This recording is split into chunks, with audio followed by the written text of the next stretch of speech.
नमस्कार, मैं जगजीवन कन्याल उत्तराखंड की खोज से।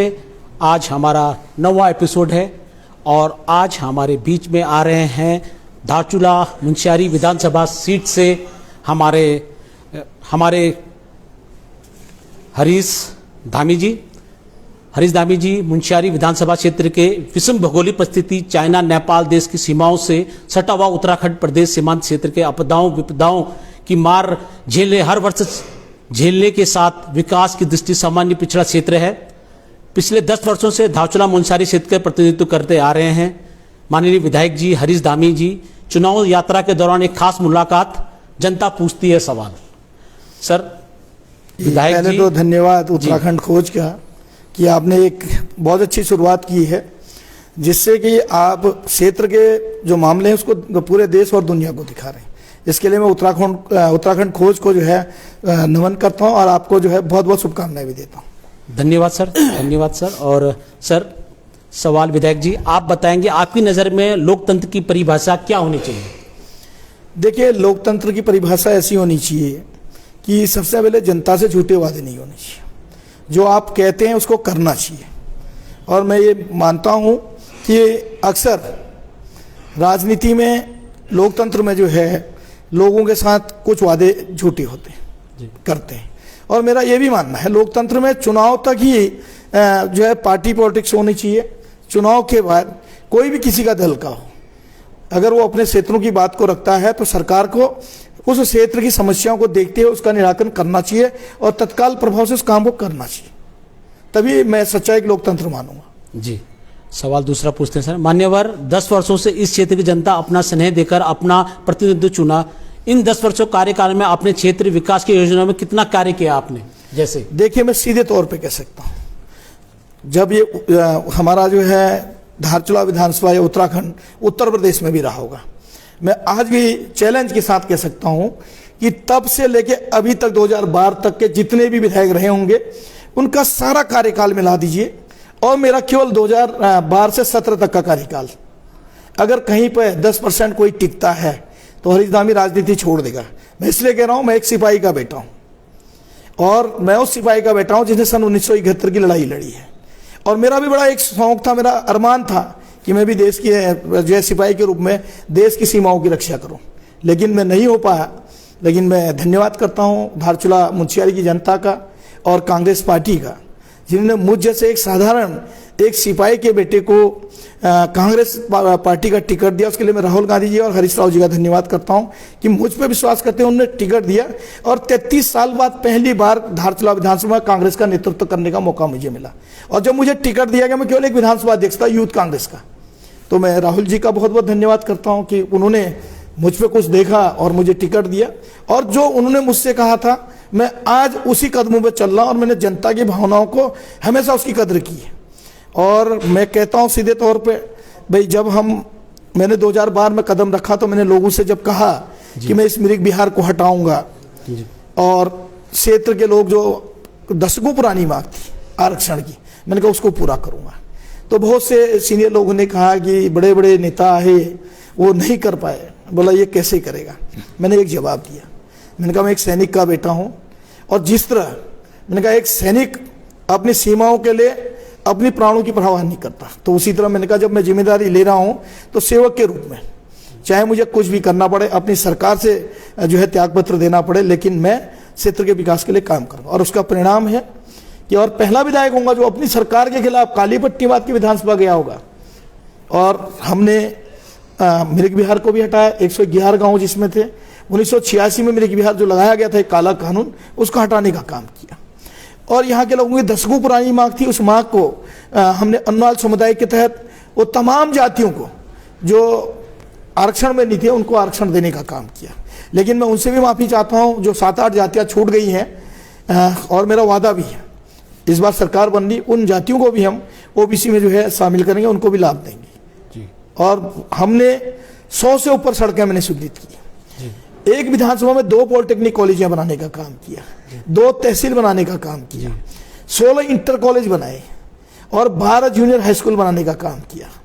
और पता नहीं बारात घर तो कितने बनाए, मैं गिनती नहीं कर सकता। और छोटे रास्ते अगैर बगैर वो भी मैं नहीं कह सकता कि कितने हमने बनाए हैं। हमने वो तमाम कार्य किए जो जनता की जो मुझ पे एक आशा थी उसको किया। लेकिन इन 5 सालों में 2017 से 22 तक मैंने हर वो कोशिश की जो एक क्षेत्र के जनप्रतिनिधि को, एक सेवक होने के नाते जो उसकी नैतिकता होती है, विपक्ष में रहते हुए मैंने हर वो कोशिश की। लेकिन बड़ा एक दुख भी होता है कि जो वर्तमान सरकार है डबल इंजन की, उसने हमारी अनसुनी की। आप लोगों ने देखा होगा मेरे यहाँ आपदा कई लोगों की जान गई और मैं इनसे मदद मांगते रहा, इनने कोई मदद नहीं की। तो मुझे एक मजबूर होकर मार्मिक एक अपील करनी पड़ी। मैंने त्रिवेंद्र रावत जी से मैंने एक अपील की अपने सोशल मीडिया के माध्यम से। मैंने कहा, माननीय मुख्यमंत्री जी, आप धारचूला में कांग्रेस का विधायक है, इसलिए आपदा प्रभावितों के आप जो है ध्यान नहीं रख रहे हैं। मैंने कहा, अगर आप मेरे लोगों को बचाइए, मैंने कहा मैं विधायकी छोड़ दूंगा, और आप कहेंगे तो मैंने कहा मैं अगला चुनाव भी नहीं लड़ूंगा। लेकिन मेरी फरियाद है कि आप मेरे आपदा प्रभावित, मेरे धारचूला मुंशियारी के लोग जो आज आपदा से त्रस्त हैं, मैंने कहा इनको बचाइए। जब 2,60,000 लोगों ने उस मार्मिक अपील को देखा, उसके तत्पश्चात माननीय मुख्यमंत्री जी इस क्षेत्र में आए। और देखिए, क्षेत्र में भी तब आए जब हरीश धामी देहरादून के लिए गया, तब जाके वो यहाँ आए, क्योंकि उनको भी डर था कि कहीं हरीश धामी जनता के बीच में ये न पूछ ले कि आपने इतनी देर क्यों करी आने में, जबकि मुख्यमंत्री पास सारे संसाधन थे। और मैं धन्यवाद करना चाहता हूँ जो इस क्षेत्र से विधायक भी रहे, पूर्व मुख्यमंत्री है माननीय हरीश रावत जी का। वो इस उम्र में भी बांसबगड़ से लेके तल्ला जोहार से लेके धापा होते हुए रात के 12 बजे धारचूला तक उन्होंने पैदल यात्रा भी की। उसमें मैं उनके उस जज्बे को और जनता के प्रति जो उनका प्यार था उसको देखते हुए मैं उनको सलाम करता हूँ। उन्होंने, मैं जो एक टूट गया था अपने क्षेत्र के लोगों के उसके लिए, उन्होंने मुझे हौसला दिया। और मैं उनका धन्यवाद इसलिए भी करता हूँ, हर कदम पे जब जब मुझे कहीं सहयोग की जरूरत हुई तो उन्होंने एक बाप की तरह जो है मुझे सहयोग किया जी। और मैं कहता हूँ कि भाई मैं 2 में पढ़ता था, पिताजी का देहांत हो गया था जी। लेकिन जब मैंने होश संभाला, जब मैंने कांग्रेस पार्टी ज्वाइन की जी। तो हमेशा उन्होंने मुझे एक बाप की तरह जो है उन्होंने मुझे प्यार दिया जी।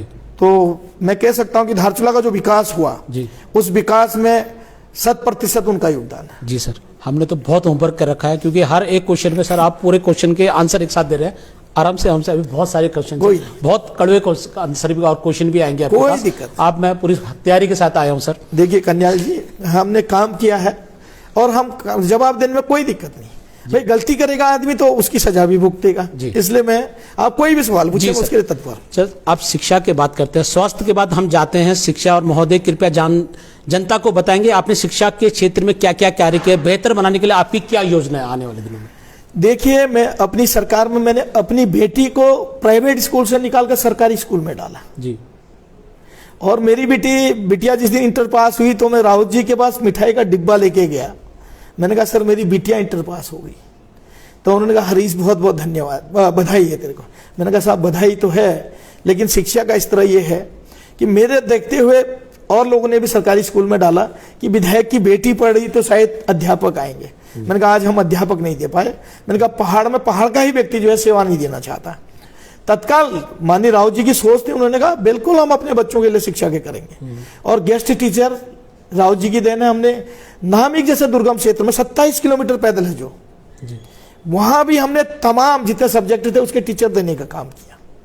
लेकिन दुर्भाग्य 17 में जैसे ही हम सत्ता से बाहर गए, फिर 3 साल तक उन गेस्ट टीचरों को भी बाहर कर दिया गया। और अभी भी शिक्षा के क्षेत्र में एक दुख भी होता है। मैंने विधानसभा में भी कार्यस्थगन के माध्यम से पूछा था कि मैंने कहा 2 सालों में जो हमारे बच्चे ऑनलाइन से वंचित हैं, मैंने कहा सरकार कहती है ऑनलाइन पढ़ाई चल रही, मैंने कहा मेरी विधानसभा का 50% भूभाग नेटवर्किंग से वंचित है। तो मैंने कहा उन बच्चों के साथ जो 2 वर्ष तक अन्याय हुआ, मैंने कहा उसका जवाब दे किस पे? मैंने कहा सरकार जवाब दे। तो कहीं ना कहीं शिक्षा का और शिक्षा के उसमें हम लोगों ने प्रयास किया था और हमने आदर्श विद्यालय भी बनाने के वो किए थे, काम किए थे। और हमको ज्यादा मौका नहीं मिल पाया क्योंकि जो सरकार थी हमारी 7 पीडीएफ के साथियों के सहारे थी और जो एक डिसीजन जो करना चाहते थे उसको हम स्वतंत्र रूप से नहीं ले पाए। और फिर आपने देखा भी होगा जब हमारा काम करने का समय था तो उस समय देवभूमि में राष्ट्रपति शासन जैसा एक काला कानून लगाकर 1 साल जी उत्तराखंड के जनमानस का बर्बाद किया गया। जी तो कहीं ना कहीं उत्तराखंड का जो एक सोच माननीय हरीश राव जी ने रखी थी, उस सोच में हम लोग कहीं ना कहीं कमजोर पड़े। जी हम उस जिसको करना चाहते थे नहीं कर पाए। जी अगर ऐसे 57 विधायकों का प्रचंड बहुमत कांग्रेस को मिले, मैं आज भी जनता से वादा कर रहा हूं, हम अपनी सरकार से लड़के भी, अगर जो सरकार नहीं करना चाहती उसको लड़के भी हम जनता के लिए कर सकते हैं।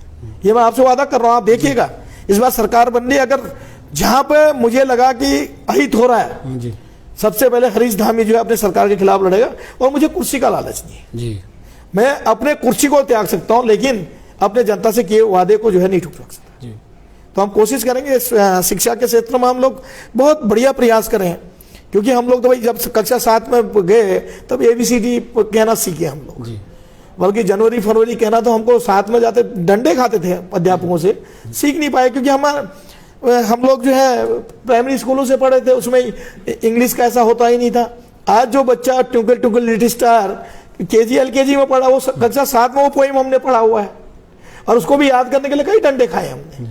तो निश्चित तौर पे मैं चाहता हूं कि सरकारी विद्यालय में हम जो है वो हर सब्जेक्ट पढ़ाएं, जिससे कि बच्चा आने वाले समय में अपने फ्यूचर में बेझिझक अपना जो है जवाब दे सके और अपने जो है आगे की तैयारी कर सके। जी। तो ये शिक्षा होनी चाहिए। जी और सर, हम लोग जब यहाँ पे आ रहे थे तो हमें बताया गया था कि वहाँ पे नेटवर्क का बहुत इशू है, और आज के ज़माने में रोटी कपड़ा और मकान और नेटवर्क इतनी वैल्यू हो चुकी है, क्योंकि वर्क एंड होम के लिए हमें बोला जाता है, तो इतने काम होते हैं सर। नेटवर्क जो है सीमांत क्षेत्र में जो मोबाइल का खासकर इंटरनेट का है, तो इसके बारे में बताएंगे। हमें ये इमेज पूरे हर जगह है कि यहाँ पे इंटरनेट ना के बराबर क्षेत्र में, तो इसके बारे में बताएंगे सर, आपकी क्या योजना है इंटरनेट की? देखिए, बड़ा दुख होता है कि जिस देश में आज डिजिटल इंडिया की बात कही जाती है, कैशलेस की बात की जा रही है, और जहाँ पे आज देश और दुनिया 5G की ओर जा रही है, मेरी विधानसभा का 50% से ऊपर का भाग ऐसा है कि 2G छोड़िए, हमको हेलो करने के लिए मोबाइल नसीब नहीं है। और आप यही सर्वे करेंगे इसी धारचूला में, तो आपको 20 गांव ऐसे मिलेंगे जहां पे नेपाल का सिम यूज कर रहे हैं लोग आज भी। मैंने इस लड़ाई के लिए अपने सरकार के माध्यम से माननीय हरीश राव जी ने लगातार पत्राचार किया भारत सरकार को, क्योंकि ये सीमांत एरिया में है, तो भारत सरकार के परमिशन के बगैर टावर नहीं लग सकते थे। तो मैं 5 दिन तक जंतर मंतर में मैंने आमरण अनशन किया है। मेरे साथ धारचूला मुंशियारी के तमाम ग्राम प्रधान और BTC मेंबर थे। हमने उनको ये भी बताया कि आज मनरेगा जैसा जो कार्य है उसका जियो टैग नहीं होने से मनरेगा के कार्य संचालित नहीं हो पा रहे, और 2017 से जो है 2018-19 तक जो है हमारे जो है दारमा 14 ब्यास के गांव है या फिर तल्ला जोहार मुंशियारी के जो दुर्गम गांव है, इनमें जियो टैग नहीं होने से मनरेगा के जैसे महत्वपूर्ण कार्य नहीं हो पाए। जब मैंने तमाम प्रधानों से लिखवा के जिलाधिकारी को दिया, मैंने कहा मैं क्वेश्चन हाउस में भी करूंगा, तब जाके अभी वाईफाई सुविधाएं कुछ गांव में दी गई है। लेकिन मैं चाहता हूं कि भाई ये सैनिक बाहुल्य क्षेत्र है, इस क्षेत्र में हर जगह पे टावर लगना चाहिए, और इस बार हमने वादा किया, और मैंने एक उसका जो है एक शुरुआत भी की। समकोट में माननीय सांसद जी ने 2019 में चुनाव को प्रभावित करने के लिए BSNL का टावर खुदवा दिया, टावर सैंक्शन थी, लेकिन जब साल भर तक टावर नहीं लगा तो मैंने समकोट की जनता से पूछा, तो उन्होंने कहा हमारी टावर की समस्या। तो मैंने BSNL कंपनी वालों से पत्राचार किया, उनके GM से, तो उन्होंने कहा कि हमारे पास सिविल वर्क के लिए 26 लाख रुपये जो है 26 से 29 लाख सिविल वर्क का पैसा नहीं है।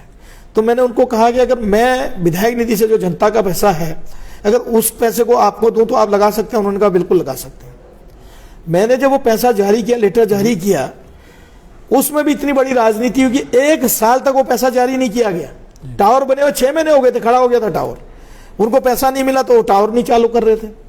मजबूरन मुझे ये पिछले विधानसभा में पुष्कर सिंह धामी जी जो मुख्यमंत्री हैं, मैं उनका धन्यवाद करूंगा, उन्होंने मेरी पीड़ा समझी। मैं विधानसभा के जो है अंदर में आमरण अनशन में बैठा, तो उन्होंने कहा हरीश बताइए क्या दिक्कत है। मैंने कहा मेरे यहाँ ये चीज़ है, और मैंने कहा वाईफाई मोबाइल टावर के लिए मैंने वहाँ पर दिया हुआ है, और मैंने कहा उसका पैसा जारी नहीं होने से टावर चालू नहीं हो पा रहा है। तो उन्होंने तत्काल मुझे वहाँ से उठाया और अंदर गए, चीफ सेक्रेटरी से कहा कि भाई मैं कुछ नहीं जानता, उस क्षेत्र के टावर का जो पैसा इन्होंने दिया है उस पैसे को जारी करिए, और वो पैसा जारी हुआ, टावर चल रहा है। लेकिन दुर्भाग्य जिस दिन मैं उस तल्ला विहार क्षेत्र में प्रचार करने गया, कुछ शरारती तत्व हैं हमारे भाई राजनीतिक सत्ता पक्ष के दल के लोग, उन्होंने उस दिन से वो टावर फिर बंद कर दिया।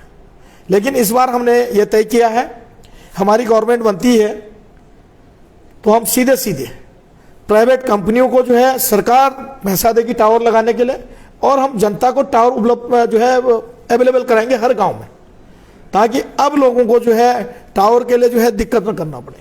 और हमने सीधे कहा मैं अपनी सरकार से लड़ जाऊंगा। और आपने देखा भी होगा, जब मैंने टावर के लिए पैसा दिया उसकी नकल करते हुए ये डबल इंजन की सरकार ने कैबिनेट से प्रस्ताव पास किया कि अगर कोई पहाड़ों में टावर लगाना चाहता है तो 40 लाख रुपए सरकार देगी। लेकिन आप 40 लाख की बात नहीं कर रहे, हम पूरा पैसा टावर का जो खर्च होता है हम उस कंपनी को देंगे, सरकार देगी, और हम लोगों को टावर उपलब्ध कराएंगे। ये मेरा जो है मैंने तय किया हुआ है जी। ये आपके वादे हैं, क्योंकि सर ये सब रिकॉर्ड हो रहे हैं, बाद में रिवर्स होकर भी चेक होंगे कि आपके जब सरकार आएगी कि ये काम कितने पूरे होते हैं। देखिए कन्याल जी, मैंने आपको पहले भी कहा मैं एक सैनिक का बेटा हूं, मैं राजनीति नहीं करता, मैं डू एंड डाई। मैंने कह दिया तो उसको पूरा करने के लिए मैं अपने कुर्सी छोड़नी पड़ी मैं छोड़ दूंगा। मैं कुर्सी का लालची नहीं हूं, मैंने बीरा उठा रखा है, मैं अपनी विधानसभा के लोगों को सुविधाएं दूं। और मैं चाहता हूं कि धारचूला विधानसभा देश की प्रथम विधानसभाओं में इसका नाम आए अग्रिम पंक्ति में। वो काम करने के लिए मैं तत्पर हूं और मैं वो करूंगा। मुझे अपनी सरकार से अगर लड़ना पड़े, सरकार से अगर इस्तीफा देना पड़े, मैं उसके लिए तैयार हूं। ठीक है सर, मैं भी एक फौजी का लड़का हूं, मैं भी ये लाइन में हूं, तो मैं वो वीडियो अगर कुछ रहा तो मैं आपके सामने, जनता के सामने वो वीडियो भी आपके सामने बिल्कुल बिल्कुल। ये सर एक फौजी की औलाद हूं, उसका आपको मानना पड़ेगा। और दूसरी चीज सर, एक चीज है, अब हम जाते हैं सर टूरिज्म में जाते हैं, आपके पास दोनों चीजें, सुंदरता भी है और साथ में अभिशाप भी है। अब कभी हम टीवी देखते हैं बारिश के टाइम में, कभी भी होता है, आज तक बस सबसे पहले फ्लैश यही होती है कि धारचूला में, मुंशियारी में आपदा आई।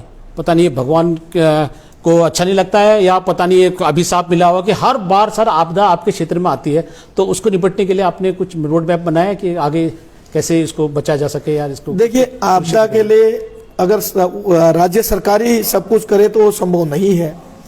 केंद्र सरकार ने राज्य सरकार को अपना छोटा भाई मानते हुए मदद करनी पड़ेगी। और ये नवसर्जित राज्य है उत्तराखंड, इस राज्य की अभी अपनी आर्थिक इकोनॉमी जो है बहुत कमजोर है, क्योंकि यहाँ पे ना हमारा ऊर्जा के क्षेत्र में काम हुआ, ना पर्यटन में, ना हर्बल में, जिसके लिए जो इन्होंने कहा था कि उत्तराखंड की इकोनॉमी बनेगी, ये तीनों चीज़ों अभी काम नहीं हुआ। तो मैं पहले चाहूँगा कि जहाँ जहाँ इस तरह के पॉइंट हैं उसको चिन्हित कर केंद्र सरकार की मदद से, वर्ल्ड बैंक की मदद से सबसे पहले उसका जो है रिकंस्ट्रक्शन किया जाए, उसको बनाया जाए, तो हम आपदा को रोक सकते हैं। और जो नदी नाले हैं उसके तटबंध बनाए जाएं उसमें, तो हम इसको रोकेंगे। और दूसरा, पर्यटन के लिए जब हमारी गवर्नमेंट थी, हमने हल्द्वानी से हिमालयी दर्शन के लिए चौपर की व्यवस्था की थी। चौपर लोगों को घुमाता था और फिर हल्द्वानी वापस छोड़ता था, और हमारे समय में ये व्यवस्था हमने की थी। और हमारा अब अगला प्लान है, मैं तो बल्कि ये भी कह रहा हूँ, अगर केंद्र सरकार मदद करे तो हम छोटे छोटे एयर स्ट्रिप बनाएं चार्टर प्लेनों के लिए, ताकि जो आज स्विट्जरलैंड जाता है घूमने, वो व्यक्ति शुक्रवार की शाम को अपने चार्टर प्लेन से मुंशियारी या धारचूला में आए और संडे की शाम को अपने चार्टर प्लेन से वापस दिल्ली चले जाए या मुंबई चले जाए, जितने महानगर हैं। उससे क्या होगा, प्रदेश की इकोनॉमी भी बढ़ेगी और रोजगार के जो है वो भी हमारे बढ़ेंगे, रोजगार भी बढ़ेगा, बेरोजगारी कम होगी। तो हम, केंद्र सरकार मदद करेगी तो उस पर काम करें, नहीं तो हम छोटे छोटे जो है हेलीपैड बनाएंगे और पर्यटक को लाने के लिए हम हेलीपैडों का उपयोग करेंगे। और दूसरा, हमारा जो नैनीसैनी हेलीपैड है, मैं चाहता हूं कि केंद्र सरकार उसमें जो है हमारे जो बड़े वो एयर स्ट्रिप के जो जहाजें हैं उनका रूटीन चालू कर दे हैं, और वहां से आगे को हम सड़कों को सही करेंगे। तो पिथौरागढ़ से 111 किलोमीटर मुंशियारी की ओर है, 130 किलोमीटर 100 के करीब धारचूला है। तो अगर एयर स्ट्रिप अगर चलेगा, हमारा एयरलाइन चलेगा, तो लोगों के लिए बड़ी सुविधा होगी।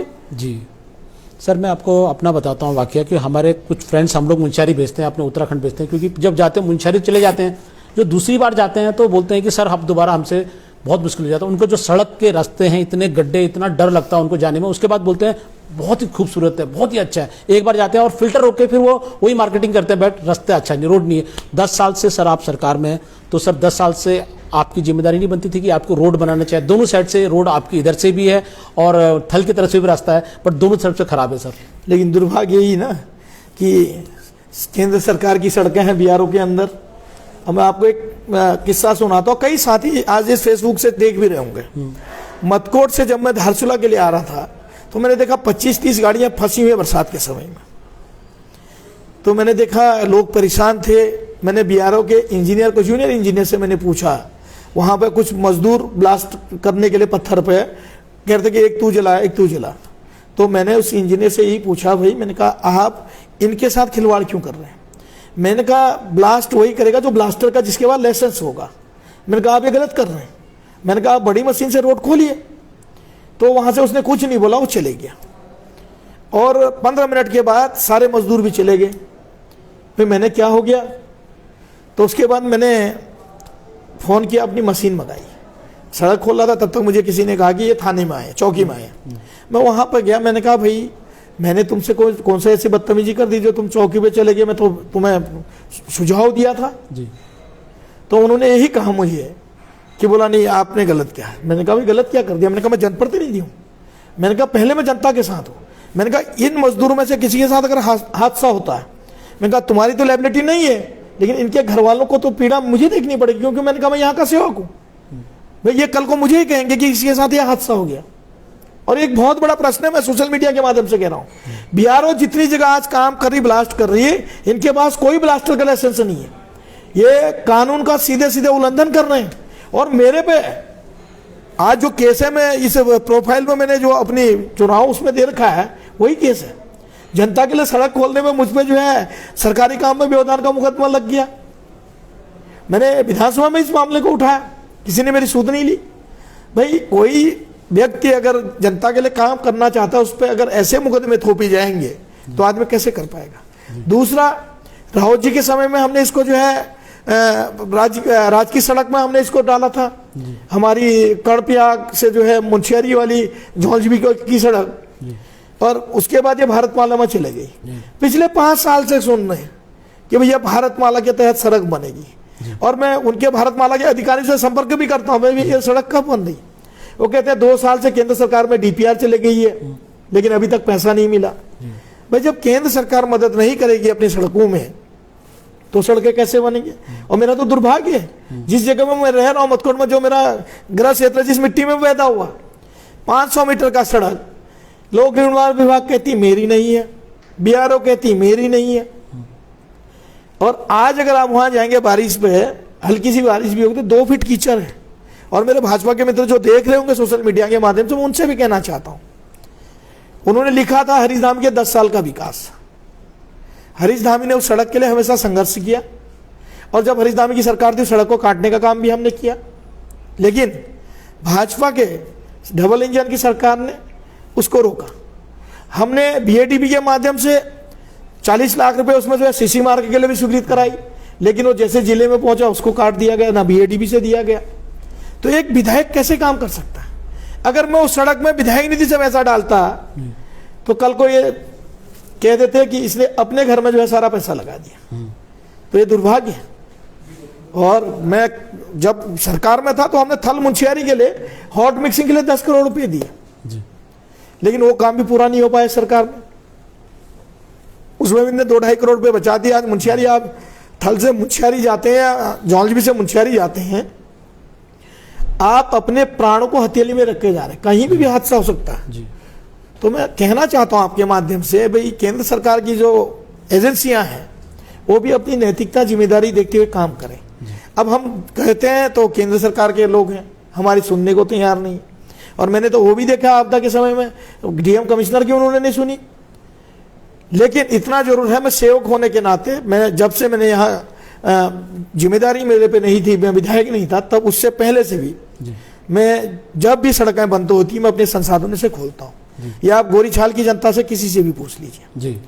और यहाँ तक कि मैंने पिछले बार तो बीआरओ को 2 महीने तक अपनी निःशुल्क मशीन दी काटने के लिए, जबकि अगर मैं किराए में देता तो मुझे 7 लाख रुपए मिलते जी। मैंने 2 महीने निःशुल्क अपनी मशीन लगाकर बंगा पानी के पास रॉक कटिंग की हुई है।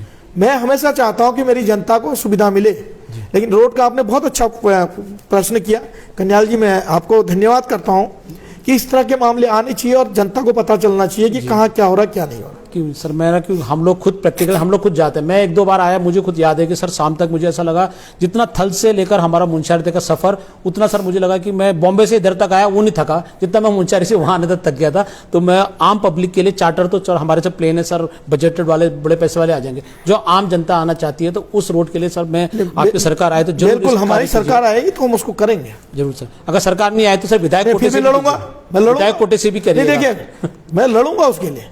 जी सर, नहीं लड़ूंगा, वैसे बात न जा रही सर। सरकार से लड़ूंगा ना, जी, संघर्ष करूंगा जी, मांग करूंगा उसके लिए, नहीं तो बैठेंगे धरने में। जो हमारा लोकतांत्रिक अधिकार है हम अनशन करेंगे जी। लड़ने से मुझे केवल मैं चाहूंगा कि जब मैं संघर्ष करूं तो जनता भी सहयोग करे जी। अक्सर मैं देखता हूं कि हम लोग धरने में बैठ जाते हैं जी, हमारे विपक्षी से साथी कहते हैं इसकी तो आदत हो गई बैठने की, वो उसमें भी जनता को गुमराह करते हैं जी। जबकि मैं कहता हूं कि केवल राजनीति चुनाव में होना चाहिए, चुनाव के बाद कोई किसी का भी दल हो जी, क्षेत्र के विकास के लिए एकजुट होना चाहिए जी। और आपने देखा पिछले 5 साल में जो ये 2017 से 22 तक की सरकार रही है, इस डबल इंजन में जब मैं कोई काम करना चाह भी रहा था तो हमारे जो आज मित्र चुनाव लड़ रहे हैं वही लोग जाके कहे कि हरीश धामी इस काम को कर रहा है, भैया रोक दो। अगर उनने सहयोग किया तो आज ये सड़कें बनती, यहाँ नेटवर्क होता, आज यहाँ के लोगों को आपदा प्रभावित आज भी टेंटों में नहीं रहना पड़ता, यहाँ पर तटबंधों का निर्माण होता। ये सब हमारे जो विपक्ष के मित्र हैं, मैं तो उनको बरसाती मेढक का उपाधि देता हूं क्योंकि वो 5 साल कहीं नहीं दिखते। 5 साल किसी के सुख में मैं ना जाऊं वो बात अलग है, लेकिन कोई व्यक्ति ऐसा नहीं जिसके दुख में हरीश धामी खड़ा ना हुआ हो। चाहे कहीं पे कोई बात हुई हो मैं वहां पर खड़ा रहा हूं, मेरी जो क्षमता है मैं उस क्षमता से उनसे मदद करने की कोशिश करता हूं। लेकिन हमारे बरसाती मेढक ही हैं जो अपनी सरकार को कह के मट्टी प्लेट करते रहते हैं काम का। तो अभी कोई क्वेश्चन है तो आप पूछिएगा।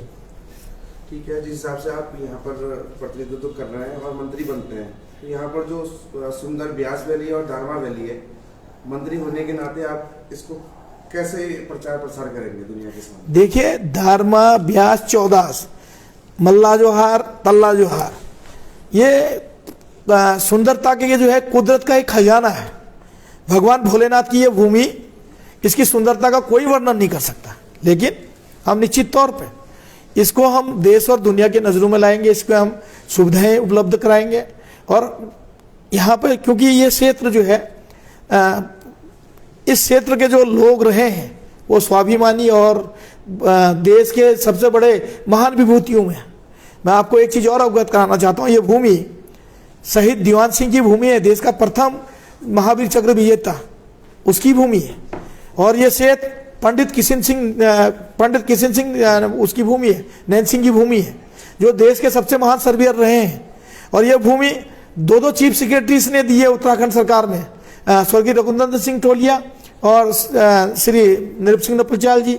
और देश का पहला व्यक्ति जो 7 बार एवरेस्ट चढ़ा है चारों दिशाओं से, लवराज धर्मसत्तू जो पद्मश्री है वो इसी मिट्टी का बेटा है वो भी। और जो अटलांटिका जिसने 900 किलोमीटर फतह की हुई है हिमकन्या के नाम से, वो इसी विधानसभा की बहू है। भाई ये तो स्वाभिमान की धरती है। और यहाँ का मैं आपको एक चीज और बताता हूँ, यहाँ का बेटा या भाई हर परिवार का देश की सीमाओं में सैनिक के रूप में है, तो घर में रहने वाला बुजुर्ग और घर में रहने वाले लोग जो है निःशुल्क सीमा के प्रहरी हैं। यहाँ पे 1962 की लड़ाई में मैं सुनता हूँ कि हमारे यहाँ की माताओं ने, हमारे बुजुर्गों ने जो फौज में नहीं थे, उन्होंने पूरी रसद सामग्री पहुंचाने का काम किया आर्मी की, और अपने जेवर तक जो है सरकार को दे दिया। तो भाई ये तो मेरा तो जो है सौभाग्य है कि उन कर्मवीरों की भूमि का जो है मैं एक सेवक हूं। तो निश्चित तौर पर मैं अपने उन महान विभूतियों को कहीं से कहीं उनकी जो उनका है उनको नीचे उनको नहीं आने दूंगा। मैं उनके जो है जो प्रतिष्ठा उनकी है उस प्रतिष्ठा को बढ़ाने का काम करूंगा हमेशा, मेरा ये लक्ष्य है। सर इसमें से आपने जो 2-4 आपने जो महान विभूतियों के नाम लिए, उसमें से मैं 3-4 के ऊपर तो बायोग्राफी बना चुका हूँ, 2-4 नाम और में छूट रहे हैं। जैसे सर अभी एम्स के डॉक्टर तित्याल है, दुनिया के दूसरे नंबर के डॉक्टर आंखों के माने जाते हैं, वो भी आपके गांव से ही। बिल्कुल तित्याल जी वो भी हमारे जो पद्मश्री है। और तित्याल जी तो उनका तो मैं धन्यवाद करता हूँ, हर बार हर साल वो दोनों भाई यहाँ आई कैंप लगाते लोगों के लिए निःशुल्क। जो लोग बाहर नहीं जा सकते उनको सुविधा देते हैं। मैं थोड़ा समय भी चाहूंगा, मैं उनको थोड़ा नाम बताना भूल गया, लेकिन उनका तो मैं ऋणी हूँ। भाई हमेशा हर साल जो है धारचूला में कैंप करते हैं, हमारी लोगों को सुविधा देते हैं, और दिल्ली एम्स भी अगर कोई हमारा व्यक्ति जाता है तो उसको भी मदद करते हैं। तो ऐसे लोगों की भूमि में मैं सेवक हूँ भाई। ये मेरा जो है कि पुराने जन्म में कभी मैंने कोई अच्छा काम किया होगा, इसलिए भगवान ने मुझे इन कर्म वीरों की भूमि में सेवा करने का अवसर दिया। जी, ये तो मैं जीता था उदाहरण तित्याल साहब के साथ, कोई भी इलाज करना जाना पड़ता। अभी तो तित्याल साहब के नीचे से ही अगर मैं बोल दूं सर मैं उनके गांव का हूं, उनको बोलना पड़ता है मैं धारचूला साइड से हूं, वहां उनका आदमी आता है, तुरंत इलाज कराता है, उसके बाद पूछता है आपका इलाज हो गया। तित्याल साहब का इतना एम्स में चलता है, उसका मैं जितना ज्यादा उदाहरण मैंने उन पर एक बायोग्राफी भी बनाई थी। उसके बाद हमारे सर एक और हैं जो ADG young youth Gunjiyal sir, Sanjay Gunjiyal ji, वो भी आपके क्षेत्र के हैं, आने वाले वो तो यंग डायनेमिक ऑफिसर हैं। तो ऐसे बहुत से लोग हैं मेरी यात्रा में, कम से कम 7 से 8 इसी क्षेत्र से। आईएएस और पीसीएस आईपीएस बहुत है क्षेत्र के जी, ये आपके, और वो लोग सब ऐसे लोग हैं जो हमेशा अपने क्षेत्र के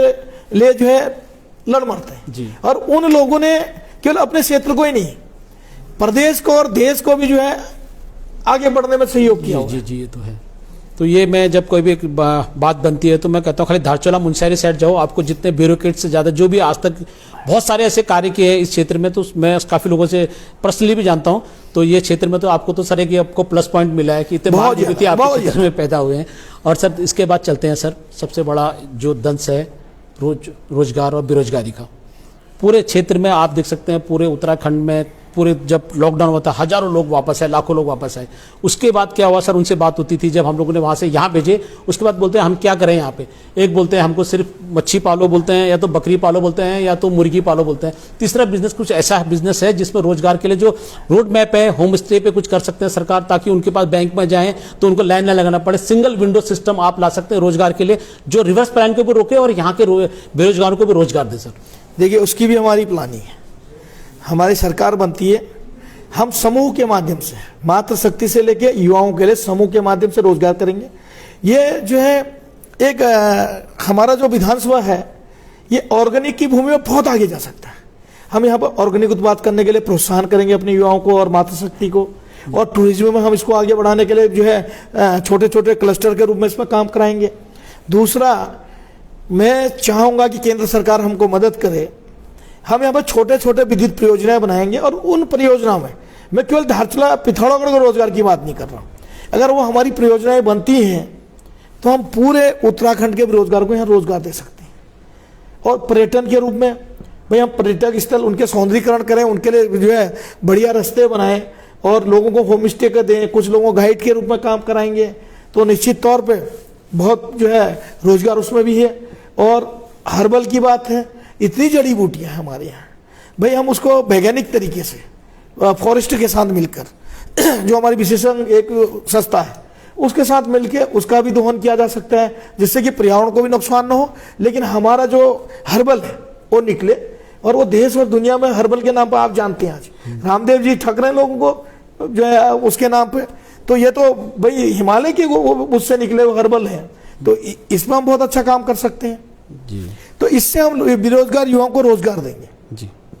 और कई ऐसे मामले हैं, मैं कह सकता हूं कि हम लोग पर्यटन और ऊर्जा में और हर्बल, ये तीनों में अगर हम काम करें तो उत्तराखंड के आधे बेरोजगारों को एक ही धारचूला विधानसभा में रोजगार दे सकते हैं। अब ये लगा ही है, जब एनएचपीसी बनी तो उस समय उससे बनने से पहले लोगों की जो आर्थिक स्थिति थी और उसके बनते बनते तक जो लोगों की आर्थिक स्थिति है बहुत अंतर हुआ। अभी हमारे यहाँ तो ये तमाम जो नदियां जो है बरसात में विकराल रूप लेती हैं जो ये नुकसान करती हैं, इन नदियों में हम छोटे छोटे इनको जो है चैनलाइज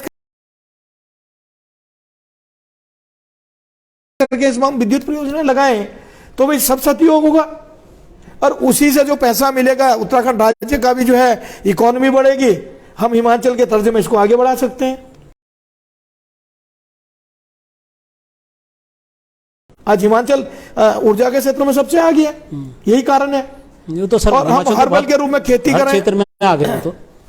अब आज मैं आपको बता रहा हूँ किसानी के रूप में, मेरा बोना तो में ये गांव है जी, जहाँ पे राजमा आलू बहुत ज्यादा होता है, लेकिन किसान की कमर कहाँ टूटती है। जितना किराया हमारा हल्द्वानी से मुंशियारी का नहीं है जी, उससे ज्यादा किराया उनको बोना से मटकोर तक लाने में होता। लेकिन अब तो हमने वहाँ सड़क बना दी है, लेकिन वो सड़क भी अभी अनकम्प्लीट है, बरसात के समय में कई नुकसान हो जाते हैं। अगर वो सड़क सही हो जाए तो हमारे वो काश्तकार उसको कहीं जाने की जरूरत ही नहीं जी। वो अपने राजमा और आलू से ही बहुत कुछ कर सकते हैं जी। और बोना में बहुत अच्छी सेव होती है, सुमदुंग में हमारी बहुत अच्छी सेव होती है, जी। हमारे 14 वैली में बड़ी आलू की खेती होती है। जी। और खुद हमारे एडीजी साहब जो है उनके कुछ साथी यहाँ पर हमारे जो है गोल्ड उसमें ट्रॉट पे जो है काम कर रहे हैं, ओमेगा 3 जिस पे है। जी। जी। तो इस तरह से हम लोग सरकार को मदद करनी पड़ेगी। सरकार अगर बेरोजगार युवाओं को मदद करे तो सब कुछ होगा। आज आप देख रहे हैं सरकार कहती है कि हम वीरचंद गढ़वाली लोन दे रहे हैं, प्रधानमंत्री रोजगार दे रहे हैं, लेकिन वो केवल कागजों में है। जी। जिसके साथ बैंक गारंटी नहीं है उसको तो लोन मिलता ही नहीं है। जी। सरकार को यह भी तय करना पड़ेगा, कोई बेरोजगार अगर काम करना चाह रहा है, अपना प्रोजेक्ट लेके आ रहा है जी। तो उसको बिना गारंटी के सरकार बैंक से ऋण दिलाए जी। और मॉनिटरिंग भी करे कि वो लड़का सही कर रहा है या कहीं गलत कर रहा है। जी। जब हम उसको सुविधाएं देंगे तभी तो आगे बढ़ेगा। जी। आज कई बेरोजगार मेरे पास आते हैं, कहते हैं विधायक जी हमारा जो है वहां से ऋण स्वीकृत हो गया लेकिन बैंक नहीं दे रही। अब बैंक को क्या कह सकते हैं? जी। जब तक सरकार उसमें जो है अपना मॉनिटरिंग अपना हस्तक्षेप नहीं रखेगा कुछ नहीं हो सकता। जी। तो मैं चाहता हूं कि सरकार बेरोजगार युवाओं के लिए बिल्कुल तय करे कि हम उनको कैसे करना है। और हमने बेरोजगारों के लिए एक काम और किया था। देखिए साहसिक खेलों के लिए हमने मुंशियारी में पंडित नयन सिंह जी के नाम से जो है साहसिक कॉलेज बनाने का काम किया था। हमारा ये मकसद था कि हमारे बच्चे उसमें जो है ट्रैकिंग का कोर्स करें या साहसिक जितने भी वो हैं स्नो स्कीइंग वगैरह उसको करें और इंस्ट्रक्टर के रूप में जो है आगे बढ़े और एवरेस्ट फतह करें। इस तरह जो है पर्वतारोहण में काम करें जिससे उनको रोजगार भी मिलता, प्रदेश का भी और देश का भी नाम होता। लेकिन दुर्भाग्य 5 साल से वो भी बंद पड़ा है। मैंने तो जब मैं वन विकास निगम का चेयरमैन था मैंने एक पहल की थी, ट्रेल बैंकिंग जो है मुंशियारी में, ऑल इंडिया लेवल का ट्रेल बैंकिंग मैंने मुंशियारी में कराया। हमने 6 साइकिलें मुंशियारी में रखी थी। जर्मन से हमने जो है जो डिस्कवरी में जो चला चुके हैं उनको भी हमने उसमें बुलाया था ताकि हमारे बच्चों को ट्रेनिंग दे। लेकिन दुर्भाग्य जैसे हम सरकार से बाहर गए ना वो ट्रेल बैंकिंग हुई, बल्कि वो साइकिल में मुझे पता चला कि डीएफओ ने उसको भी पिथौरागढ़ या कहीं भेज दिया वो साइकिल, जबकि वो साइकिल मुंशियारी के हरकोट वन पंचायत को दिया गया था वन विकास निगम से। सरकार अगर बदले के भाव से काम न करे, जो काम चल रहे हैं उन कामों को आगे बढ़ाए तो निश्चित तौर पर रोजगार की कोई दिक्कत नहीं है। जी सर। तो सर एक और प्रश्न है, अभी हम लोग आप बोले थे हमारे यहाँ की कुछ एक गरम कुछ नमकीन चाय फेमस है, वो चाय हमें आप मिल सकते हैं, हम अपने कुजिन को भी बिल्कुल तो चाय वो हमारी धारचूला में अभी आए हम लोग, वो हमारे यहाँ मर्जिया कहते हैं हम लोग, रंग भाषा में मर्जिया कहते हैं, मुंशियारी में जिया कहते हैं जी। क्योंकि हमारा देखो इसीलिए कहते हैं ना सार संसार एक मुंशियार जी। हर जगह अलग अलग बोली अलग अलग भाषा है, लेकिन पूरे वर्ल्ड में आपको धारचूला मुंशियारी का व्यक्ति मिलेगा जी। इसीलिए सार संसार एक मुंशियार कहा गया जी। तो हमको सर थोड़ी देर में वो चाय पीना चाहेंगे। और सर उसके बाद ना सर एक चीज़ है, आप डबल इंजन सरकार को किस तरह से देखते हैं? देखिए 2017 में उत्तराखंड के देवभूमि के लोगों ने जब प्रधानमंत्री मोदी जी ने ऐतिहासिक मैदान परेड ग्राउंड में कहा कि आप डबल इंजन की सरकार बनाइए तो उत्तराखंड का विकास डबल इंजन के तौर पर होगा। वे देवभूमि के लोग हैं, सच्चे लोग हैं, उनने विश्वास किया। उनने ये सोचा कि एक टांग पे बैसाखियों के सहारे चलने वाली हरीश रावत की सरकार देश का प्रथम राज्य बन गया जो जन कल्याणकारी योजनाओं में पेंशन दे रही है और इतना विकास कार्य हो रहा है। उन्होंने कहा डबल इंजन लगती तो और बढ़िया काम होगा, लेकिन अब ठगाव महसूस कर रहे हैं। ना बेरोजगार युवाओं को रोजगार मिला, ना कहीं किसी क्षेत्र का कोई विकास हुआ, केवल विकास हुआ तो भाजपा के नेताओं का हुआ। इस प्रदेश में 5 साल में 3 मुख्यमंत्री दे दिए, बाकी तो कोई काम हुआ नहीं जी। 4.5 साल के बाद वैकेंसियां निकली जी। एलटी में और 2 परीक्षाएं हुई, एलटी के और जो है फॉरेस्ट में बंद दरोगा के। आप उसमें देखेंगे तो एक ही गांव के 13 लोग लग गए और वो भी भाई बिरादरों के बच्चे, वो भी सीधे सीधे भ्रष्टाचार है। बंद दरोगाओं में एक ही परिवार का बेटा भी बेटी भी हो गए, एक होता तो चलता, कई लोग हो गए, वो सीधे सीधे भ्रष्टाचार था। और मुझे खबर मिली कि विधानसभा में अक्टूबर माह में जो है शस्त्री पदों में जो है वैकेंसियां निकली, 990 रुपये बेरोजगारों से फॉर्म फीस भी लिए गए। जब बेरोजगारों को लगा कि अब ये पद खुलेंगे तो पता चला कि महान भाव ने विचलन के माध्यम से 69 लोगों को 30 से 40 लाख रुपए लेकर नौकरी लगा दी। और आज जब हरीश धामी ने उसमें राज्यपाल से लेके मुख्यमंत्री सब जगह दिया और मैंने प्रेस वार्ता भी की, तो आप लोगों को मैं सुन रहा हूं कि वो लोग उस पर जो है कभी पीआईडी वालों को कह रहे हैं आप नियुक्ति कर दो, कभी कुछ कर दो। और जी दूसरा, एक बदले की भावना से एक काम हुआ। मैं जब वन विकास निगम का चेयरमैन था तो मैंने कोशिश की, कनार हमारा एक धार्मिक स्थल है, माँ देवी का स्थल है, और पहाड़ में इस जगह में भी 15,000 श्रद्धालु वहां पे जाते हैं माँ कोकिला के मंदिर में। हमने कई कोशिशें की तो सड़क जो है स्वीकृति होने में टाइम लग रही थी, फॉरेस्ट क्लियरेंस समेत बड़ी दिक्कतें हो रही थी, उसमें फॉरेस्ट सड़क के नाम पर स्वीकृति। तो मैं उसमें वन विकास निगम का चेयरमैन था। मैंने अपनी गवर्निंग बॉडी के माध्यम से माननीय मुख्यमंत्री जी से परमिशन लेके 3 करोड़ रुपए उस सड़क के लिए हमने स्वीकृत की फॉरेस्ट के माध्यम से। आधा किलोमीटर हमने सड़क भी काटा, 30 लाख रुपए हमने एडवांस किस्त जारी कर दिया था। लेकिन दुर्भाग्य 2018 में डबल इंजन की सरकार वो पैसा वापिस ले गई। मैंने अभी आपको मैं बता रहा था, मैं कल 21 किलोमीटर पैदल चला। मैथिली के लिए हमने एक विधायक निधि से सड़क काटी, 10 किलोमीटर सड़क 60 लाख में काटी हमने। उसमें दीवारें भी बनाई, स्कवर भी बनाए। लेकिन दुर्भाग्य डबल इंजन के सरकार के लोग जो आज विधायक के चुनाव लड़ रहे हैं विपक्ष के, उनका भी देख रहा था मैं, उसमें साइन और मोहर में वो दिखा भी सकता हूं आप लोगों को। इन लोगों ने उस सड़क को प्रतिबंधित कर दिया कि बोला विधायक गलत काट रहा है। भाई चीड़ के पेड़ थे, कुछ पेड़ कटेंगे विकास के लिए, और चीड़ काटने में कोई दिक्कत नहीं थी, कुछ पेड़ कटी होंगी, लेकिन इन्होंने उसमें भी ऐसा बवंडर किया कि 2-3 साल तक तो मैं सड़क को खोलते रहा। अब वो करीब 3 साल से सड़क बंद पड़ी है। और मैंने कहा भी लोगों से, मैंने कहा देखिए 2017 में हम लोग आपके मैथिली तक गाड़ी से आए थे, मैंने कहा आज पैदल आ रहे हैं, तो मैंने कहा ये आकलन करिए डबल इंजन में और सिंगल इंजन में। और मैं तो सरासर ये कहूँगा, डबल इंजन की सरकार विकास नहीं कर रही बल्कि गरीबों का खून चूस रही है जी। तो डबल इंजन पूरी तरह से फेल है। जी सर। अच्छा सर, एक दूसरा क्वेश्चन है, उसमें 2 आपको एक साथ पूछता हूँ। सर, आप डीडी हाट जिले को किस नजर से देखते हैं? जो डीडी हाट जिले की मांग है, उसमें कांग्रेस का एक एजेंडा है डीडी हाट प्रत्याशी का कि डीडी हाट जिला हम बनाएंगे, तो आप लोग इसमें बताएंगे सर डीडी हाट जिला जब बनेगा तो आपका कैसा सहयोग नहीं, देखिए सीधी सी बात है। सबसे पहले भारतीय जनता पार्टी के लोगों ने डीडी हाट जिले के नाम से जनता का जो है गुमराह करने का काम किया, जो है लोकतंत्र को प्रभावित करने का काम किया, वो जीतते आए। अब जब डीडी हाट जिला बनना था, भाई अभी तो इनकी डबल इंजन की सरकार थी, क्यों नहीं बनाया?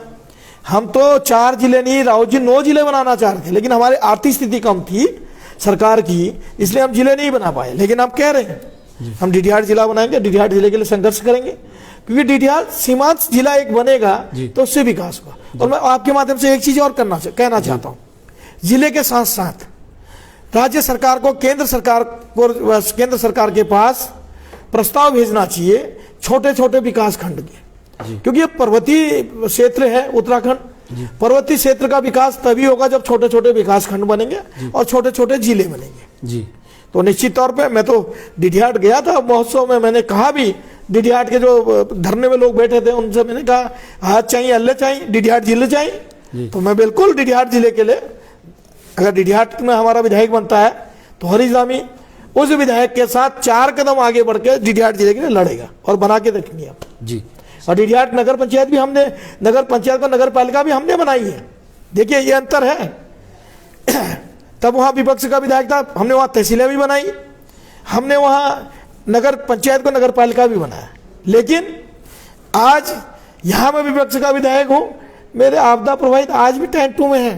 परसों बड़ा दुख हुआ, जोसा गांव के 2 परिवारों का फोन आया कि बर्फबारी से हमारा टेंट दब गया और हम लोग परेशानी में। मैंने फिर उपजिलाधिकारी और जिलाधिकारी से कहा कि भाई आप नया टेंट दें इनको। तो मैं आज आपके माध्यम से उनको भी कह रहा हूँ, जितने आपदा प्रभावित हैं, ये सरकार डबल इंजन तो नहीं दे पाई, लेकिन मेरे सरकार बनते हैं हम सबसे पहले उनका पुनर्वास करेंगे जी। और एक सबसे बड़ी जो है उसमें देखिए क्या हो रहा है, भाई आपदा आ रही है 2021 में और ये कहते हैं कि जनगणना 2011 की लेंगे। भाई 2011 में जो एक परिवार था आज वो 4 परिवार बन गए। और पहाड़ की हमारी भौगोलिक परिस्थितियां आप जानते हैं जी, कि वो उसमें बाप रोजगार वाला था, उसने 4 कमरे का मकान बनाया, 4 कमरे में 4 बच्चे रह रहे हैं, उनकी आर्थिक स्थिति नहीं है तो मकान नहीं बना पाए। लेकिन आपदा आ गई, मकान बह गया, तो भाई चारों को मिलना चाहिए ना जी। अब वो चारों को न देके एक को देने की बात करते हैं, लेकिन वो गलत है। हमने 2013 में मैंने लड़के इसको कराया था, एक घर में रहने वाला प्रति परिवार। आज भी मैं कह रहा हूं, मुझे कुछ भी करना पड़े, मैं हर घर में रहने वाले प्रति परिवार को जी उसका अधिकार दिलाऊंगा, ये मेरा वादा है।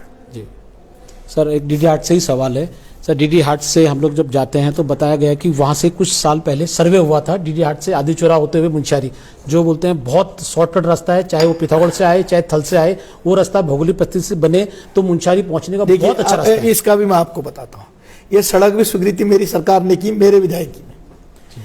वो सड़क है डीडी हाट घंधुरा होते हुए मुंशियारी, और वो 60 किलोमीटर मात्र सड़क है। और बड़ा दुख होता है जब मैं पूछता हूं लोक निर्माण विभाग के अधिकारियों को, आज तक उसकी सर्वे कंप्लीट नहीं हो पाई। और लेकिन इस बार हम पर्यटन को बढ़ावा देने के लिए उस सड़क को बनाने का काम करेंगे। केवल मात्र 60 किलोमीटर में हम मुंशियारी पहुंच रहे हैं, और वो सड़क एक ऐसी सड़क बनेगी जो कभी बंद नहीं होगा। और उस सड़क से लाभ क्या होगा, हमारे तल्ला जोहार के लोग भी मुंशियारी उनको शॉर्ट पड़ेगा, हमारे कोटा, खड़ी, पंदरपाला, समकोट, सेलमाली, दाखिम, ये सारे गांव के लोग उससे लाभान्वित होंगे। मैं आपको कह रहा हूं ना, विजन मेरा बहुत है जी सर। क्योंकि मैं इसलिए कह रहा हूं कि मैं हरीश रावत जी के जो है सानिध्य में मैंने राजनीति सीखी है।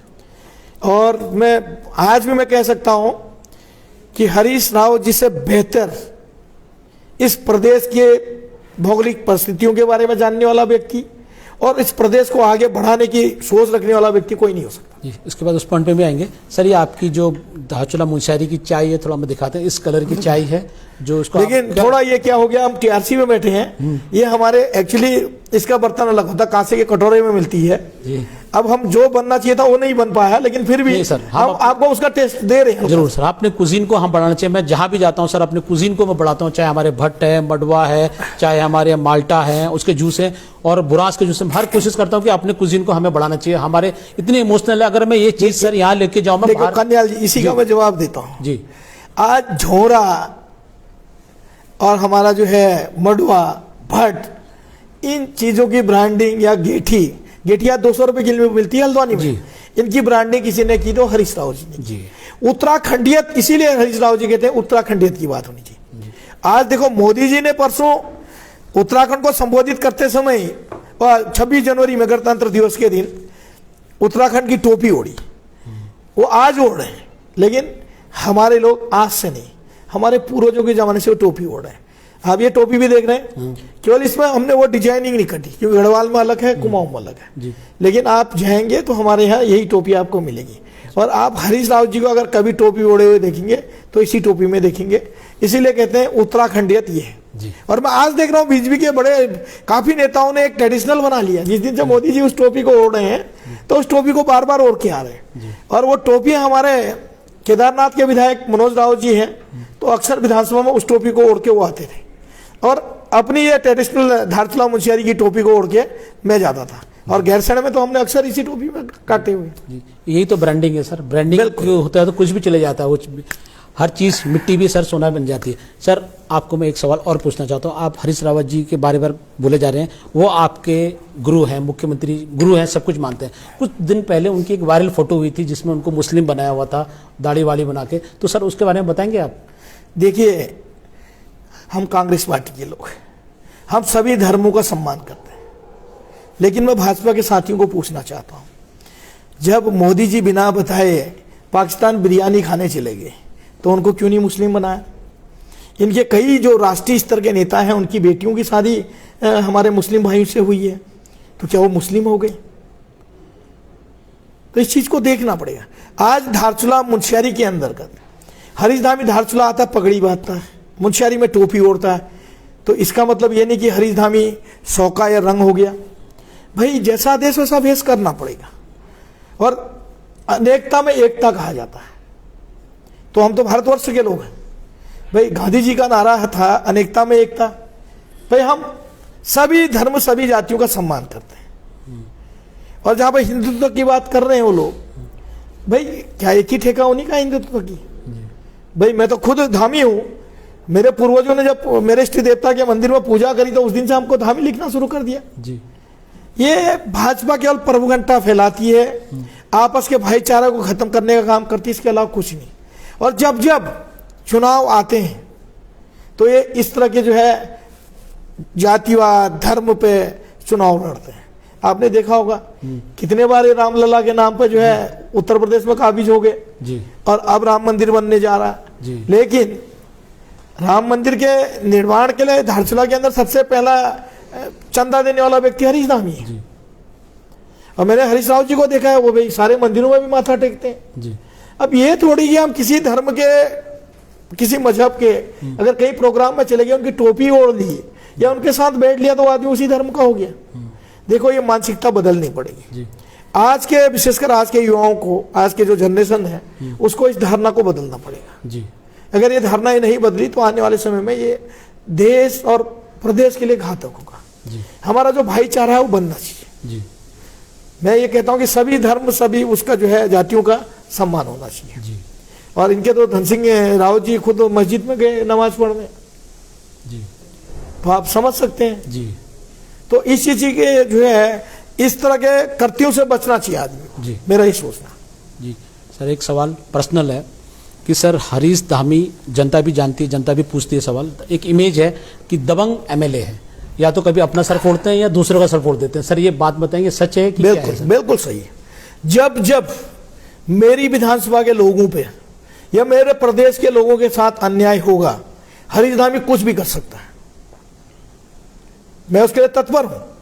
मैंने कहा ना मैं एक सिपाही का बेटा हूं, मैं ये नहीं देखूंगा मेरा नुकसान हो रहा है या फायदा हो रहा है, लेकिन मुझे लगा कि मेरे विधानसभा के व्यक्ति के साथ अन्याय हो रहा है, चाहे मैं मर जाऊं, लेकिन मैं जब तक मेरे शरीर का एक कतरा खून का रहेगा मैं संघर्ष करूंगा। और मैं तो कहता हूं भाई मेरे बाप ने देश की आजादी हो जो 1971 की लड़ाई में देश के लिए लड़ाई लड़ी और मैं अपनी जनता के लिए लड़ना होकर, और उसको लोग दबंगई कहते हैं या बाहुबल कहते हैं, मैं उसके लिए तैयार हूं। लेकिन जिस दिन मैं किसी गरीब के साथ या किसी बेकसूर के साथ अन्याय करूंगा उस दिन मैं ये सोचूंगा कि मैंने अपनी जिंदगी का सबसे बड़ा पाप किया और मैं अपने विधानसभा के लोगों के लिए या अपने प्रदेश के लोगों के सहयोग के लिए अगर मुझे किसी अधिकारी से लड़ना पड़ा या किसी डॉक्टर से लड़ना पड़ा, मुझे कोई उसकी शिकवा गिला नहीं है जी। वो तो मेरे खून में है। जी। अब वो भाई लड़ना तो मेरे खून में है, मेरे बाप ने देश की लड़ाई लड़ी, 1971 की लड़ाई लड़ी है और मेरे तो सारे जितने रिश्ते नातेदार हैं सब फौज में है। मेरे एक मामा ने जो है 1962 की लड़ाई में अपने दोनों पांव गंवाए। तो भाई मैं तो उस परिवार का हूं, पता नहीं कैसे मैं राजनीति में पहुंचा ये मैं नहीं समझ सकता। और मैं आज भी कह रहा हूं शायद हरीश धामी 2012 में धारचूला की जनता के आशीर्वाद से विधायक नहीं बनता, आपका टिटिहाट के भी क्षेत्र के गांव है, ये मेरे बिहार से नहीं हटते। जी। मुझे कई नेताओं ने कहा भाई तूने तो 5 साल में सारे काम कर दिए, बोला आगे के लिए क्या रखा है? मैंने कहा मैं सिपाही का बेटा हूं भाई, मैंने कहा मैं राजनीति नहीं करता, मैं जनता का भला करना चाहता हूं। जी सर। जी सर। इसलिए मैं राजनीतिज्ञ नहीं हूं जी। लेकिन मैं भावनाओं से चलता हूं। जी सर। मुझे लगा कि मेरे क्षेत्र के लोगों के साथ आई तो मैं लड़ूंगा जी। उसके लिए मुझे कुछ भी हो चाहे सजा हो जाएगी। अब मैं कह रहा हूं सड़क खोली मैंने, लोग परेशान हो रहे करके, तो मुझ में मुकदमा लग गया सरकारी काम में व्यवधान का, जी। तो क्या फर्क पड़ रहा? ऐसे 10 मुकदमे लग जाए, जी। केवल वो मुकदमा में अपने आप को उस समय जो है अपने को गलत मानूंगा जब मैं किसी निर्बल, किसी असहाय या किसी दीन दुखी के साथ अत्याचार कर उसको मारपीट करूं या किसी का घर कब्जा कर लूं, किसी की जमीन कब्जा कर लूं या बिना गलती के किसी के साथ मारपीट कर दूं, तब उसको मैं दबंगे भी मानता हूं और वो एक गुंडागर्दी होगी, एक कृत्य होगा। जी। और मेरे एक साथी ने बल्कि मेरे नॉमिनेशन में लिखा भी था, उसने जिन शब्दों का प्रयोग किया था अगर मैं उस तरह से चलता तो शायद आज कुछ और बात होती। मैं कहता हूं भाई तुम मुझे कुछ भी कहो, मेरी जनता जिस दिन मुझे कहेगी तो उस दिन मैं अपने आप को छोड़ दूंगा उस काम से। जी। मैं आपको थोड़ा आपके आंसर को थोड़ा आगे बढ़ाता हूं। मैं अभी 9वां एपिसोड है, मुझे बोले थे आप पत्रकार कब बने, मैंने भी बताना चाहा मैं पत्रकार कुछ नहीं हूं, मेरे लिए सब पार्टी एक जैसी है।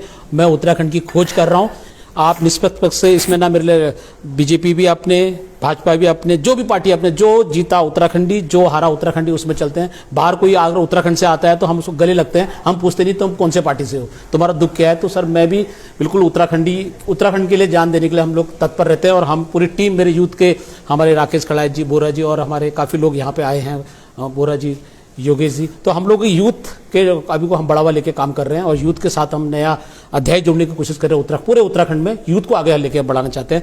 सर अभी अगला सवाल लेते हैं सर। इसके अलावा जानकारों के अनेकों मुद्दे जैसे अच्छी सड़कें, हवाई सेवा, रोपवे, बिजली, पानी आदि निदान हेतु कार्य योजना क्या है आपकी? सर रोपवे का कुछ है यहाँ पे आप लोग जो? बिल्कुल, खलिया टॉप के लिए हमने मुंशियारी बलाती से रोपवे का पीपी मोड में हमने पूरी कोशिश की थी, और वही प्रदेश में जो है आर्थिक संकट के कारण और कुछ सरकार प्रभावित होने के कारण हम उसको नहीं बना पाए, लेकिन हम खलिया का तो रोपवे बनाएंगे। इस तरह के जो हमारे पर्यटक के जो क्षेत्र हैं जी, हम उसको जो है उसको भी चिन्हित करेंगे और उन जगहों पे भी हम रोपवे बनाने का काम करेंगे। उसमें भी कई भी रोजगार मिलेगा जी। तो रोपवे है, सड़कें हैं, और हेली सेवा तो हमने अपने सरकार में की थी जी। तो हम इस चीज़ को करेंगे। इसके लिए तो हमने प्रतिज्ञा की है जी। मुझे सर कुछ दिन पहले एक साइंटिस्ट मिले थे, नेशनल फिजिक्स लेबोरेटरी सबसे बड़ी लेबोरेटरी है यहाँ पे दिल्ली में जो CSR से जुड़ी हुई है। तो वहाँ पे उत्तराखंड के सीनियर साइंटिस्ट पंत जी हैं, उन्होंने मुझे बताया कि उत्तराखंड में इतने तालाबें हैं आपकी, इतने जैसे नैनीताल है, जितना हमारे जितना जो उसमें जो फिश रहती हैं उसको आप लोग उसको एज ए रोजगार के बढ़ावा को नहीं देते, उसका वेट बढ़ता है, उसके प्रजनन होते हैं, वहीं सड़ते हैं, सब कुछ करते हैं। तो वो मच्छी जो आप जो तालाब हैं तो उसमें उत्तराखंड सरकार चाहे तो मच्छियों को बेच के नई मच्छी डाल सकती है, नई पोजिशन करते हैं, वो तालाब के तालाब भरे हैं। तो इस योजना में सर सरकार, उनका विजन था एज ए साइंटिस्ट, बोला उन्होंने कि ये और हानि है क्योंकि उनके वेट बढ़ता है, तालाब बढ़ती, पहाड़ों का लोड पड़ता है, तो वो मच्छियों को अगर आप मार्केट में देंगे अच्छा पैसा मिलेगा, फिर नई मच्छियाँ आएंगी। तो इसके बारे में सर सरकार को आप कभी आगे संज्ञान में दे सकते हैं? सरकार को बिल्कुल हम इसमें करेंगे, लेकिन उससे पहले जनता को भी एक मन बनाना पड़ेगा। कई लोग भावनाओं से जुड़े रहते हैं जी। जैसे हम कहते हैं कि नैनीताल की झील से या भीमताल की झीलों से हम मच्छियों का टेंडर कर दें और नया बीज डालेंगे, तो कई लोग ऐसे आएंगे कि भाई हमने इनको खिलाया ये है, क्योंकि ये उत्तराखंड राज्य देवभूमि है और यहाँ पे लोग जन भावनाओं से भी जुड़े हैं, आस्था से जुड़े हैं, तो इसको भी हमको ध्यान देना पड़ेगा। जी। और सर ध्यान तो एक तो आपको आप ये हमारे पिथौरागढ़ डिस्ट्रिक्ट में पड़ता है, तो मैं एज ए टूरिस्ट और उनके रोजगार जो साइंटिस्ट उनका विजन था, क्योंकि उन्होंने ये सोच के बताया था मुझे।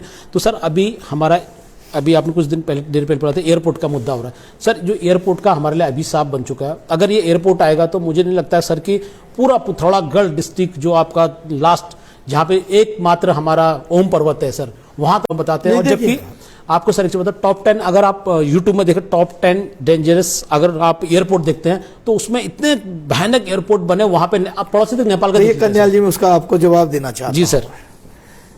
पिथौरागढ़ का एयरपोर्ट हमारा सब कुछ हो चुका है।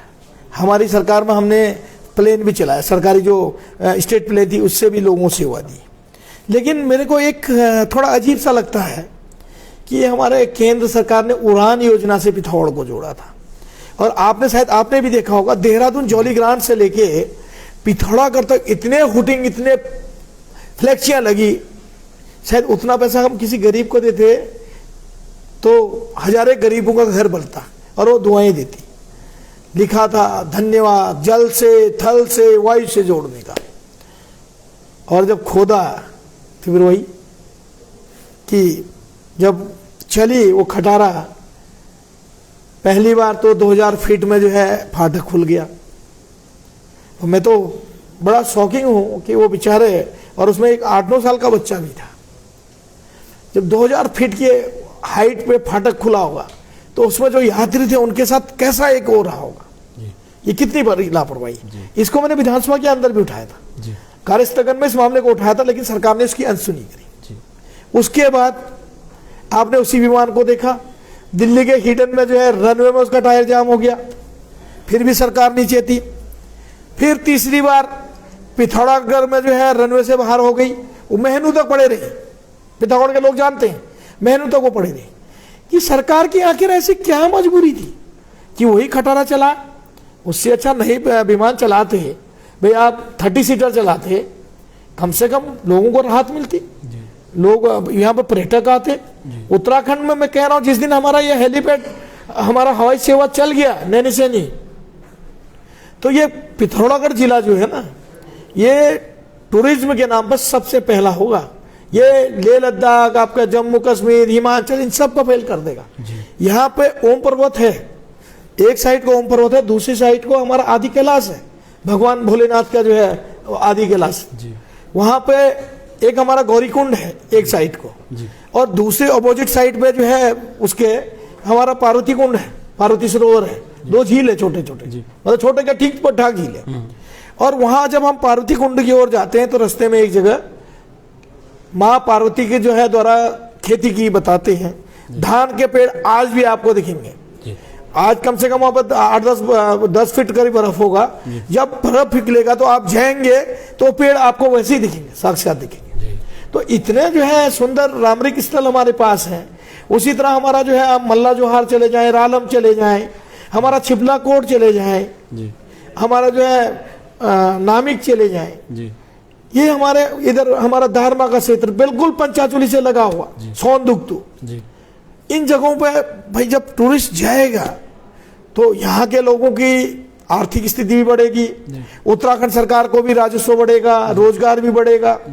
लेकिन वो एयरपोर्ट आप समझ सकते हैं, जी सर। राजनीति की भेंट चढ़ी है। जब जब चुनाव आता है तब तक वो एयरपोर्ट फिर चल उठता है। तो सर यही तो पूछना सर, ये आप लोगों को वादा कीजिए या बिल्कुल। प्रॉमिस कीजिए कि सर प्रॉमिस, देखिए हरीश राव जी ने तो उसमें पहल की है, जी उन्होंने स्टेट प्लान भी चला है। जी हम कह रहे हैं निश्चित तौर पे केंद्र सरकार मदद करेगी तो हम उस एयरपोर्ट को चलाएंगे, जी। क्योंकि एयरपोर्ट चलाना तो केंद्र सरकार का है ना, जी। राज्य सरकार तो भाई केवल निवेदन कर सकती है। जी।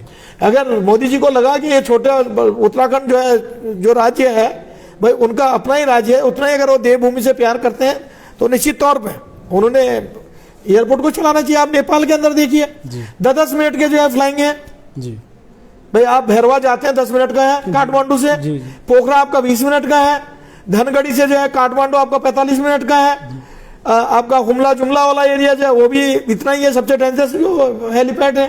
जी बड़ा दुख होता है। नेपाल राष्ट्र जिसको हम कहते हैं सबसे गरीब राष्ट्र, जिसकी इकोनॉमी भारतवर्ष जैसे जो बड़े देश हैं वो जो फाइनेंशियली मदद करते हैं तो इकोनॉमी चलती थी, वहां पे तमाम जगह जो है एयरपोर्ट है, छोटे छोटे एयरपोर्ट बने हैं। तो उत्तराखंड भाई देवभूमि है और भारत को हम जो है सबसे महाशक्ति की ओर बढ़ने वाला देश कह रहे हैं, तो वहां आज भी अगर एयरपोर्ट नहीं चल रहे तो कहीं ना कहीं दुख की बात है। जी। और वो भी है कि सर आर्मी का 60 सीटर 70 सीटर बिल्कुल। और बड़े बड़े हेलीकॉप्टर उतर जाते हैं, तो प्राइवेट को नहीं उतरते। भले टेक्निकल प्रॉब्लम हो तो ऐसे जहाज हम ले सकते हैं जो उस क्षमता वाले इसीलिए मैं कहता हूं देश का जो आज मुखिया है या प्रदेश का जो वर्तमान मुखिया है, जो सरकार रही, उन्होंने उत्तराखंड के जनमानस के साथ केवल उनकी भावनाओं से खेला, बाकी कुछ नहीं किया। जिस दिन ये लोगों के जन भावनाओं से खेलने के बजाय धरातल में काम करेंगे तो उस दिन लोग इनको पूजेंगे। जी। अब कोई एक क्वेश्चन लेते हैं, आप एक क्वेश्चन कोई है तो मुझे बताइए क्वेश्चन। एक अभी क्वेश्चन ये आ रहा है कि सर आप अभी पिछले 5 साल के अपने काम बताइए, ये क्वेश्चन पूछा। देखिए पिछले 5 सालों में मैं कह रहा हूं ना, मैं विपक्ष में था, विपक्ष ने जो विपक्ष की भूमिका होती है उस संघर्ष को मैंने किया। और मैंने मुंशियारी में विधायक निधि से ऑक्सीजन प्लांट बनाया, धारचूला में अंबेडकर भवन बनाया, कई मंदिरों के सौंदर्यीकरण करे, कई गांव के रास्ते बनाए, और धारचूला में जो आपका जो ऑक्सीजन प्लांट लगा है ये भी इसका सबसे पहला पैसा मैंने जनता का जो पैसा था विधायक निधि से वो जारी किया। उससे जब उसका निर्माण हुआ तो इन्होंने प्रधानमंत्री जी से उद्घाटन करा दिया। जब मैंने कहा कि पैसा विधायक निधि का और उद्घाटन प्रधानमंत्री जी कर रहे हैं, तब जाके इन्होंने एनएचपीसी से 90 लाख रुपए दिए। नहीं तो उस 90 लाख में सांसद जी का जय हो उनकी, उनको भी मैं नमन करता हूं, उन्होंने तो एक पत्र लिख दिया था कि 90 लाख में से आधा पैसा टनकपुर को दिया जाए, जबकि वो ये कह सकते थे कि भाई जो धारचूला में ऑक्सीजन प्लांट लग रहा है उसी के तर्ज में मुंशियारी में भी ऑक्सीजन प्लांट लगाया जाए, तल्ला जोहार में लगाया जाए, गोरीछार में लगाया जाए। देखो ये बड़ी उपलब्धियां नहीं है, लेकिन हमने इसको किया है। और जो मेरी नैतिकता, मेरी जिम्मेदारी होती विपक्ष की, मैंने सड़क से लेकर सदन तक संघर्ष किया, जनता की आवाज को वहां पर रखा, 111 किलोमीटर पैदल चला, आमरण अनशन किया, लेकिन डबल इंजन की सरकार ने मेरी सुनी नहीं और मेरे विधानसभा के साथ सौतेला व्यवहार किया। इसलिए इन 5 सालों में मैं खुद ही कहा, मैंने सबसे पहले कह दिया था कि हम कोई काम नहीं कर पाए। जी सर, अब लास्ट हमारा 1 घंटे के आसपास लाइव भी हो रहा है सर। अंत में अपनी लोकवाणी, अपनी भाषा में सर आप अपील क्या करेंगे अपने जनता को, और अपनी पहाड़ी भाषा में सर आप कर सकते हैं। अपन मात शक्ति, अपन बुजुर्गों, अपन भाई और अपन बहनी, मैं सबका नमन करते हुए एक निवेदन करूं कि आप लोग ने 2012 में लिबे 2017 तक मुझे मिका मौक दी और 17 में लिबे 22 में ले जब मोदी जी की प्रचंड लहर थी तब ले मिका आप लोगों ने सेवा के रूप में चुना, एक मौका और दिया। जो विकास कार्य हमारे अधर रह वो विकास कार्य पूर्ण करूँ और जो मिल तुम्हें वादा करूँ वादा पूर्ण करूँ।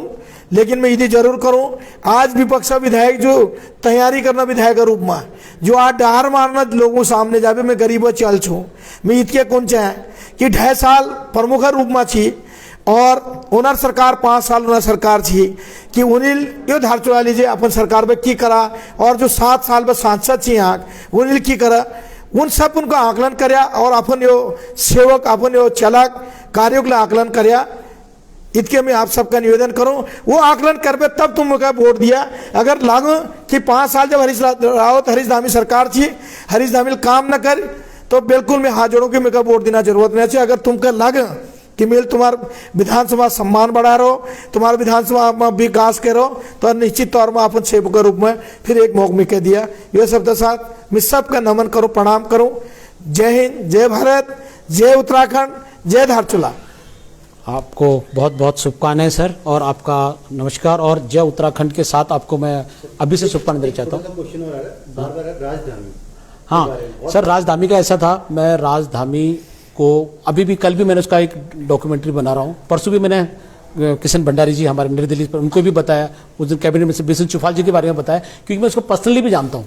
सर राजधानी मैं उसका खुद खेल देखा, मैंने वो इंटरनेशनल क्रिकेट खेल रहा था बांग्लादेश के साथ उसने खेला, बॉम्बे में पाकिस्तान के साथ खेला। उस वक्त मैं सुनील शेट्टी से लेकर बड़े बड़े स्टेडियम में आ रहे थे, गर्व से सीना चौड़ा हो रहा था कि हमारा उत्तराखंड का बच्चा वहाँ खेल रहा है। तो सर आपकी सरकार आए तो सर ऐसे इसके द्वारा, ये तो अपने दिव्यांग खिलाड़ी है, इसके द्वारा बहुत सारे और भी दिव्यांग हैं, उनकी योजनाओं के लिए राजधानी के लिए और उनके साथ वालों के लिए कुछ योजना है सर? बिल्कुल, जिस तरह राजधानी ने उत्तराखंड राज्य का जो है प्रतिनिधित्व किया क्रिकेट में, ये हमारे जो विकलांग है या दिव्यांग है उनके लिए एक जो है मिसाल है।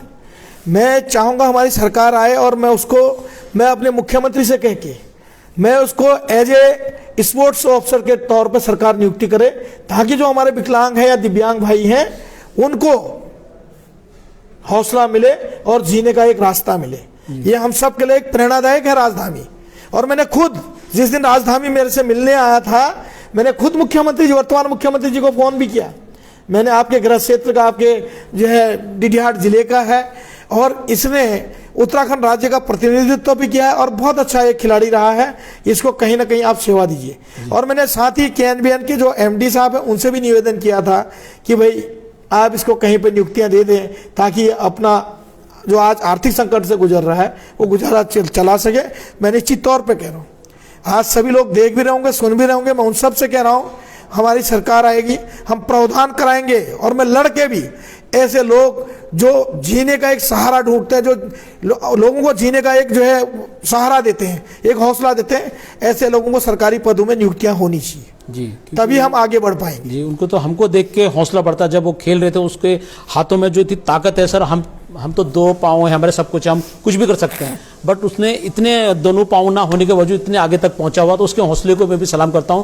सरकार की तरफ से या कोई उसको छोटा मोटा एक जॉब मिला, परमानेंट जॉब नहीं मिला अभी तक का। मैं सबसे करूंगा सरकार जो भी बने प्लीज ऐसे हमारे खिलाड़ी को आप परमानेंट करें, जिससे उसकी, जबकि वो इतना पढ़ा लिखा है, B.Ed है, योग्यता के अनुसार आप जॉब दीजिए। ऐसा नहीं बोलिए कि सर उसको कुछ नहीं आता, उसको ग्रेजुएट करके बैठा है, B.Ed करके बैठा है वो बच्चा, और उसको आप लोग सपोर्ट करें। ऐसे ही बहुत सारे खिलाड़ी हैं और हम लोगों को सरकार ऐसे सपोर्ट करते रहे। तो थैंक यू सो मच, आप सभी का मैं बहुत बहुत धन्यवाद करता हूं। कल अब नए एपिसोड के साथ हम मिलेंगे। मैं जगजीवन कन्याल अपनी टीम के साथ आप सबों का आभार करता हूं। धन्यवाद विधायक जी। धन्यवाद उत्तराखंड कोच का। जय, थैंक यू सो मच।